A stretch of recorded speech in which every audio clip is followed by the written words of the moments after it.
Hi everybody, this is Catherine from Equine Essentials. This is here for our second live video that's going to be a weekly venture for us. Today's topic is what oils have a good anti-inflammatory properties and which oils are safe to go under wraps on horses, on their legs. First of all, I'll start with real quick that typically I only use the under wrap. I only use oils that can be applied neat, which is meaning no dilution needed.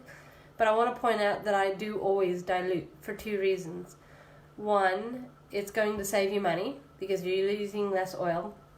And two, the carrier oil will actually slow down the absorption rate, so you will get a longer lasting effect if you dilute your oils. So better all around. Some of the best anti-inflammatory, number one is copaiba for sure. It has the strongest anti-inflammatory properties. It can be applied topically and then it can be taken internally. Frankincense is another good one. It's just good for everything. We all love frankincense, right? So for tendon-specific issues, I've found that marjoram, lemongrass, lavender, and heliochrysum are some of the go-to oils. So heliochrysum is good for wounds as well. It has strong tissue repair properties. So if you've got an injury, whether an open wound or not, heliochrysum is a good one to go to. Copaiba, like I said, for its anti-inflammatory properties. Manuka is another one that is known for being an anti-inflammatory. For contracted tendons, I've found lavender, lemon, and marjoram are three of the go-to oils. So they provide tendon support, and I suppose that with contracted tendons you need something relaxing to help those tendons stretch out and get back to the shape they should be in. For wounds, I've had a lot of luck with lavender and heliochrysum, and I also throw in a little manuka. And I actually, if I've got an open wound, I will actually dilute them in raw honey. Always raw honey, because raw honey itself has antibacterial properties, and I love the raw honey. It works a treat.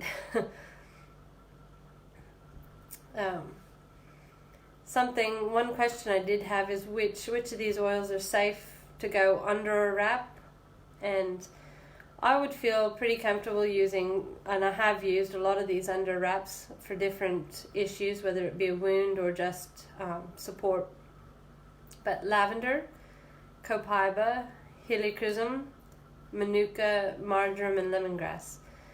I still recommend, they're all oils that you can mostly apply neat, but I highly recommend using a carrier oil and diluting them for the two reasons as before. The saves money and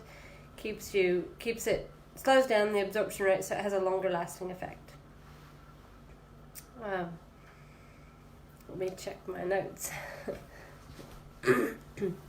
Oh, myrrh is another one we don't think about a lot. Myrrh is another good one for wounds. I had a little horse cut her leg below the fetlock joint and above the heel bulbs. And as any of you know that have experienced this, it's not an easy place to heal up.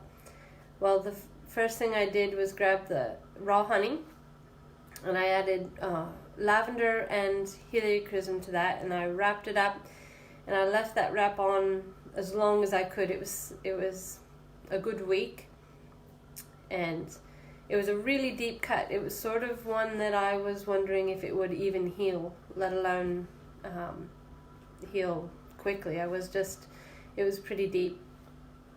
So the next time, after about a week, I rewrapped it with the same protocol, and so this is 14 days on. I pulled it off, and I was amazed at the healing that had happened. It was actually all filled in, and it was still very tender. It could have broken open again easily, but we kept it wrapped. But it had all filled in with new tissue, and I was really surprised. She was off.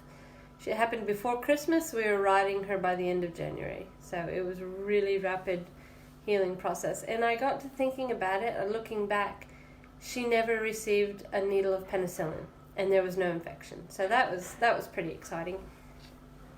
That's one example of the ways I've used my oils with the horses.